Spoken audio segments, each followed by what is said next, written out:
नमस्कार, मैं वसंत रावल ज्योतिष विद्या ज्ञान चैनल के अंदर आज मैं आपको बताने आया हूं धनु लग्न की कुंडली के अंदर शनि की महादशा का फल कैसे देखा जाता है। धनु लग्न की कुंडली के अंदर शनि दूसरे और तीसरे स्थान का स्वामी बनकर कुंडली का प्रबल मारक बनता है, इसीलिए शनि की महादशा को बिल्कुल अच्छा नहीं मानते। धनु लग्न की कुंडली के अंदर जब भी शनि की महादशा आती है तो दूसरे भाव और तीसरे भाव से जो जो चीजें देखी जाती है और शनि के कारक तत्वों में जो जो चीजें आती है वो सारी बातों का फल देखने को मिलता है। दूसरे भाव से क्या क्या देखा जाता है? धन, कुटुंब, वाणी, बैंक बैलेंस, कैश बैलेंस, चेहरा, राइट आंख और अपना मुंह। तीसरे भाव से क्या क्या देखा जाता है? छोटे भाई बहन, छोटी मोटी यात्रा, मेहनत, साहस, पुरुषार्थ, पराक्रम, रुचि, कला, स्पोर्ट्स। शनि के कारक तत्व में क्या क्या आता है? शनि नौकर, नौकरी, दास, सेवक, दुख, कष्ट, संघर्ष, बीमारी, परेशानी, कर्मफलदाता, न्यायाधीश, नीति नियम का कारक है।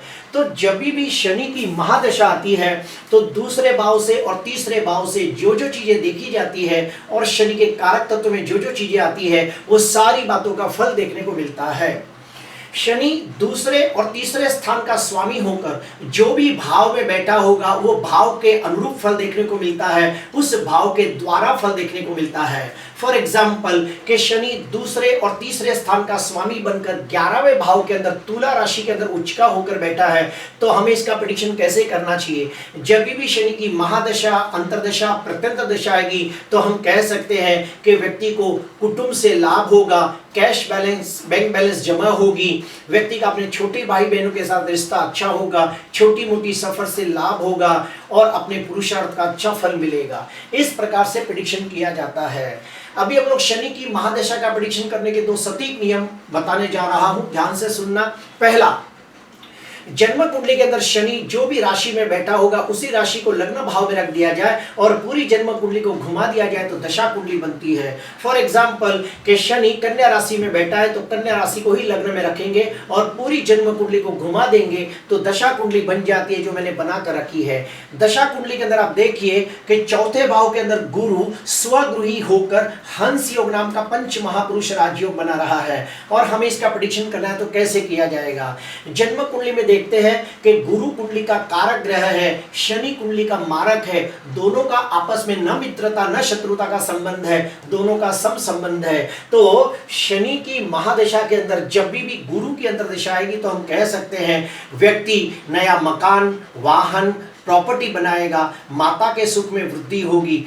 गुरु सप्तमाधिपति भी है तो अगर कोई बंदा कुंवारा होगा तो उसका विवाह हो जाएगा, कोई व्यक्ति पार्टनरशिप में बिजनेस करना चाहता हो तो उसे लाभ होगा। लेकिन शनि मारक होने की वजह से उसमें बहुत सारी दिक्कतें पैदा करेगा, लेकिन आखिरकार सफलता अवश्य मिलेगी क्योंकि गुरु पंच महापुरुष राजयोग बना रहा है। तो इस प्रकार से प्रेडिक्शन किया जाता है। शनि की महादशा का प्रेडिक्शन करने का दूसरा नियम कि शनि की महादशा 19 वर्ष की होती है, उनको 3 हिस्सों में डिवाइड कर दिया जाए तो हर हिस्से के अंदर 6 साल 4 महीने का समय आता है। शनि की महादशा का जो पहला हिस्सा आता है 6 साल 4 महीने, उसके अंदर शनि जो भी भाव में बैठा होगा उस भाव का फल देखने को मिलता है।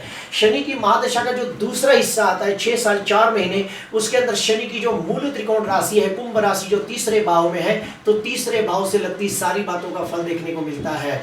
शनि की महादशा का जो तीसरा हिस्सा आता है 6 साल 4 महीने, उसके अंदर शनि की जो दूसरी राशि मकर राशि जो दूसरे भाव में, तो दूसरे भाव से लगती सारी बातों का फल देखने को मिलेगा। अगर कुंडली के अंदर शनि शुभ स्थिति में होगा तो ये सारी बातों का बहुत अच्छा फल देखने को मिलेगा। और अगर कुंडली के अंदर शनि नीच का होगा, शनि 6वें, 8वें, 12वें भाव में पीड़ित होगा, पाप ग्रहों से दृष्ट पाप ग्रहों से पीड़ित होगा, तो ये सारी बातों का अच्छा फल देखने को नहीं मिलेगा। अभी हम लोग जनरली स्टडी करेंगे कि शनि की महादशा में कैसा फल मिलता है, तो कुछ अच्छे एग्जाम्पल भी दूंगा कि शनि जब बुरा होगा तो भी कैसा फल मिलेगा। अच्छा और बुरा दोनों फल मैं आपको बताने जा रहा हूं। अभी हम लोग अच्छे फल के बारे में स्टडी करेंगे, पहले दूसरे भाव को कॉन्सेंट्रेट करेंगे। अगर कुंडली के अंदर शनि शुभ स्थिति में है तो जब भी शनि की महादशा, अंतरदशा, प्रत्यंतर दशा आएगी तो हम कह सकते हैं व्यक्ति का अपने कुटुंब के साथ रिश्तों में सुधार होगा और अपने कुटुंब के साथ आत्मीयता और लगाव का संबंध बढ़ेगा, कैश बैलेंस, बैंक बैलेंस बढ़ेगी।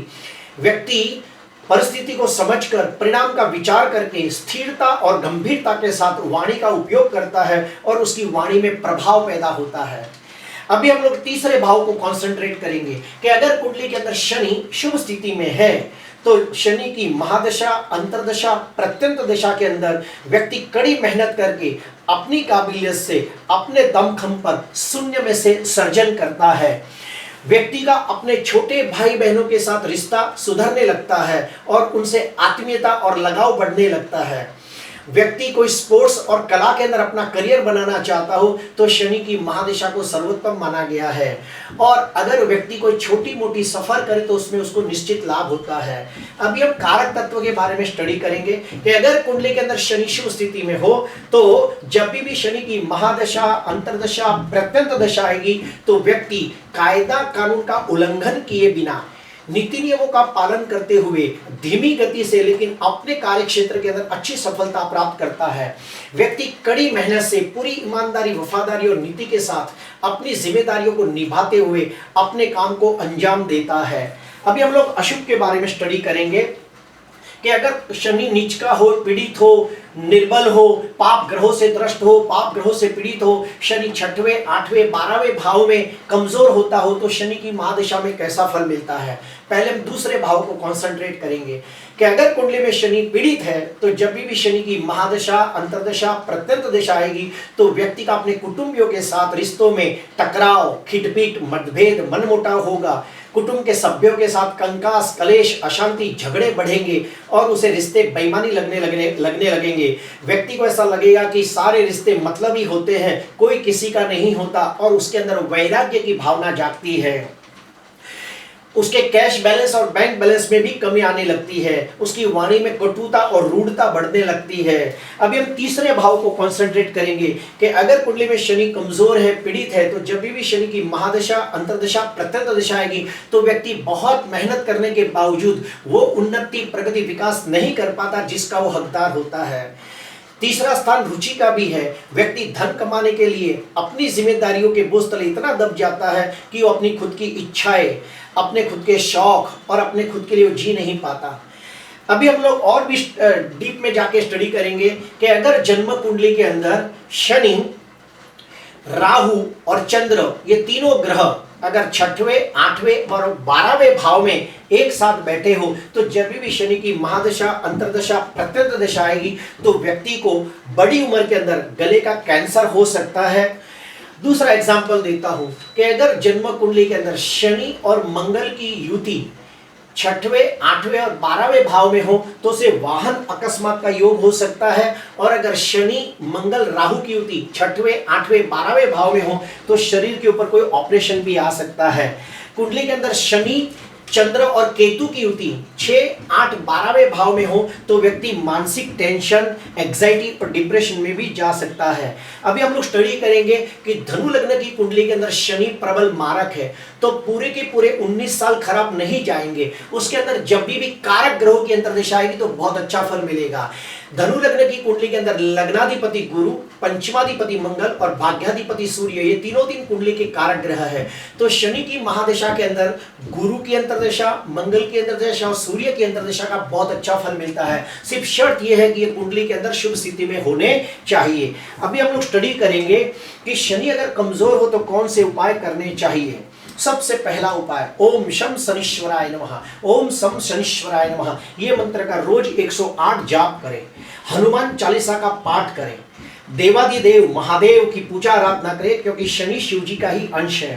काले तिल, आखा उड़द, तेल, काला वस्त्र किसी सफाई कर्मचारी को दान करें। और हाँ, धनु लग्न वाली जिसका भी कुंडली में धनु लग्न हो तो धनु लग्न वालों को मारक ग्रह यानी कि शनि का रत्न नीलम गलती से भी धारण नहीं करना चाहिए, बल्कि जो मारक ग्रह है उसका दान पुण्य करके उसे शांत करना चाहिए। आज के लिए बस इतना ही। आपको अच्छा लगा हो तो जरूर लाइक करना, सब्सक्राइब करना। नमस्कार।